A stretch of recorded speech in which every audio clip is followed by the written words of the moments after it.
deputado federal Vinícius Carvalho. Por favor. Agora foi. Boa noite, pessoal. Quer dizer, eu tinha que esperar o presidente dar um encaminhamento, né? Vou ser objetivo, porque com relação à reforma política, esse nosso encontro da FADESP, ele é de extrema importância, porque nós temos podido ouvir nesses encontros, doutor Hermes, né, a fala dos nossos companheiros, nossos colegas advogados, por esse estado afora, e algumas coisas nós temos conseguido levar para dentro do parlamento. Eu sou vice-líder do PRB, participo das reuniões de liderança na ausência do Celso Russomano, quando ele tem algum compromisso, e represento o partido. E lá nessa reunião com os líderes, inclusive com o presidente da casa, nós conseguimos pontuar algumas questões e algumas até que surgiram desses nossos encontros. Então é importante nós ouvirmos aqui, né, de vocês sobre 3 temas que ainda faltam ser votados. Agora no início de agosto nós vamos terminar na parte da Câmara o segundo turno desta PEC, até da infraconstitucional que a gente está votando também sobre reforma política, que são financiamento, o segundo aspecto, que é a permissão para quem tem 18 anos, a partir de 18 anos, se candidatar para deputado federal e estadual. E o outro ponto é que fala a respeito da janela dos 30 dias, em que o político que sair do seu partido com essa permissão legal, o questionamento que se faz é: ele tem direito de levar consigo o tempo de televisão e o fundo partidário para o partido seguinte que ele vai, ou não? Então, vou ser bem mais específico em cima desses 3 temas, e para nós não tomarmos muito tempo, doutor Hermes, eu pediria, né, até a minha assessoria que está aqui, que pudesse dar um cartão nosso, que tem o nosso e-mail, para que os senhores, né, as senhoras pudessem mandar por e-mail, em cima desses 3 tópicos que eu vou lhes perguntar, qual é a percepção que vocês têm, para que nós possamos pegar e transformar isso num posicionamento nosso, principalmente na reunião de liderança. Porque uma coisa sou eu como candidato, como político, como alguém que faz parte da executiva nacional, do conselho, né, político do PRB em Brasília. Outra coisa é a opinião de quem está na ponta. Vocês que são advogados, que têm uma percepção diferente de quem está no contexto. Eu costumo dizer, e também já fiz alguns pronunciamentos a respeito disso, de que a reforma política não poderia ser feita por político e principalmente por aquele que está no exercício do mandato. Por que isso? Porque muitas vezes ele não vai querer abrir mão de algo que ele tem como sendo benefício seu, né, para poder colocar algo que possa prejudicá-lo. Eu falei isso algumas vezes. E por isso que a reforma política que nós temos votado até hoje, ela não trouxe uma correlação direta com os anseios da sociedade. A forma não seria colocar num referendo após a conclusão no Congresso, no Parlamento, essa reforma ao povo brasileiro, referendar ou não. Eu vejo pela experiência na Suíça que toda legislação de suma importância, que tenha uma certa complexidade e que vai atingir a todos, termina o processo dentro do parlamento, coloca-se em votação através do referendo, que eu acho que seria muito mais importante, porque nós estamos vendo que é uma reforma ruim, ela só favorece a classe política, para o povo sempre ficar afastado das grandes decisões e em nenhum momento ser referendado pelos 160 milhões de eleitores. Eu acho que essa é a grande bandeira. Eu representando a Advocacia de São Paulo, a FADESP, a minha associação, a nossa luta é que essa reforma seja debatida e discutida através de um referendo, após a conclusão, porque daí você vai para o debate político.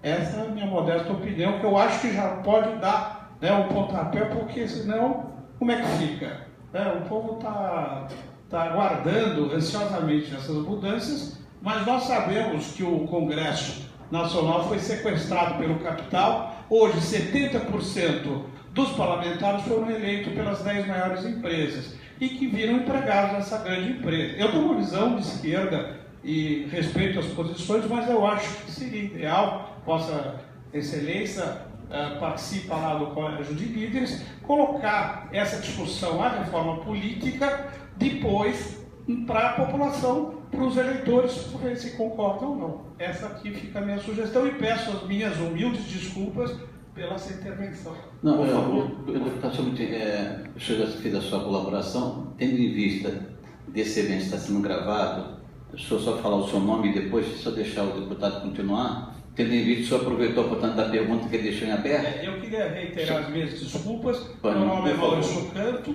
sou representante da ADNP, Associação em Defesa dos Advogados do Previdenciário do Estado de São Paulo, associação vinculada à FADESP. Tá bom, muito obrigado então pela sua colaboração. Agora eu vou deixar o deputado continuar a explanação. Obrigado. E nenhum de vocês deve pedir desculpas de forma alguma, por favor. Nós somos colegas advogados. E eu estou ocupando hoje uma cadeira no parlamento, mas não deixo de ser advogado.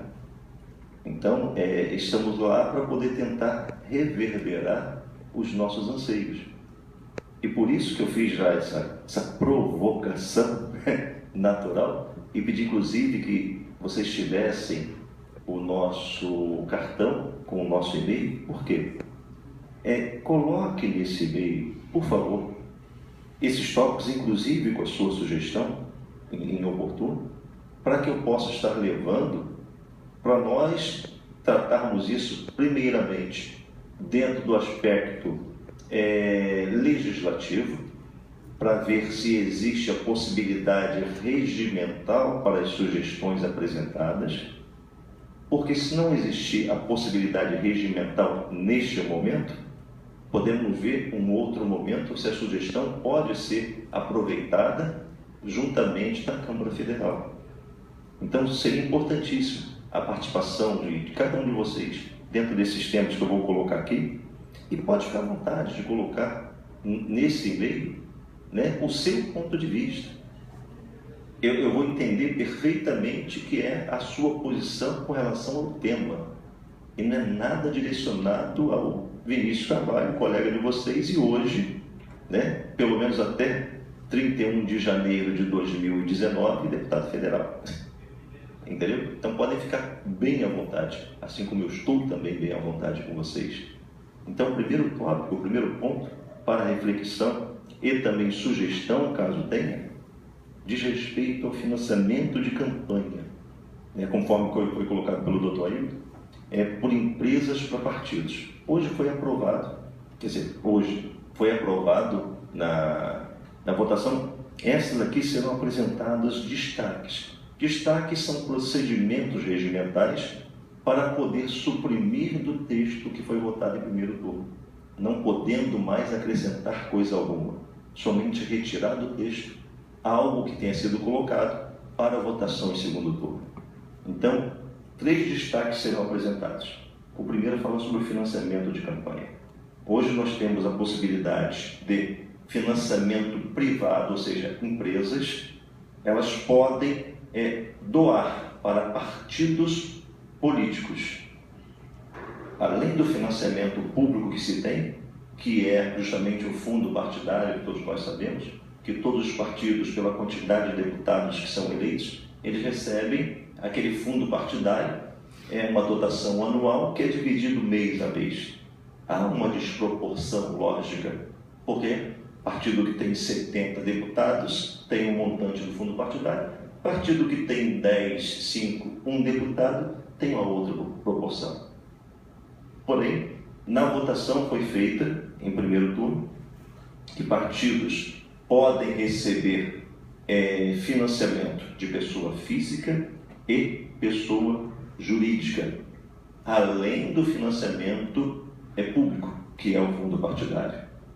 Então está sendo apresentado um destaque para poder suprimir empresas desse tipo de financiamento, podendo apenas, assim como já foi aprovado, para pessoa física, candidato pessoa física, vai receber também financiamento somente de pessoa física, não mais de empresas. Então qualquer candidato não pode mais receber financiamento de campanhas de empresas, para poder não acontecer exatamente essa inversão de valores, subserviência ao que nós temos visto hoje acontecer. O grande debate que se tem, e vai ter agora a partir de agosto, será: empresas poderão também financiar partidos? É a pergunta que eu faço para os meus colegas, para poder, caso queiram nos dar a percepção de vocês que está fora do contexto político, partidário e até do exercício de mandato, dá um outro tipo de prisma para que nós possamos decidir com mais clareza. Então, o e-mail foi passado. O segundo ponto, como eu falei, são 3. Jovens com 18 anos hoje já podem concorrer para vereador. E foi aprovado em primeiro turno que esses jovens de 18 anos também poderão concorrer para o cargo de deputado federal e deputado estadual. Hoje é a partir de 21 anos. Então, qual a percepção dos senhores com relação a este ponto? Jovem de 18 anos, na sua concepção, tem maturidade suficiente para poder exercer um cargo de tão grande importância quanto um representante federal ou um representante estadual? É uma provocação que faço também para a interpretação e um posicionamento dos senhores para nos ajudar, inclusive, no debate que terá agora a partir de agosto. E o outro ponto, conforme foi colocado, é o terceiro e último, para poder passar para o presidente e, por conseguinte, o doutor Hermes. Dentro da janela dos 30 dias, conforme foi falado pelo doutor Ailton, presidente municipal do PRB em São Paulo, o político ele vai ter um espaço depois da aprovação, em segundo turno, logicamente, tanto no Senado, vai ter um espaço de 30 dias para poder mudar de partido. Tem políticos que eles são eleitos porque eles foram puxados, o termo que se usa, pela votação estrondosa de outros políticos. Como nós tivemos o caso do Celso Russomano, tivemos o caso do Tiririca, o Marcos Feliciano. Então, através da votação deles, eles permitiram que candidatos que tiveram votação mínima, eles pudessem ser, dentro do quociente eleitoral, eleitos deputados federais por esse quociente eleitoral.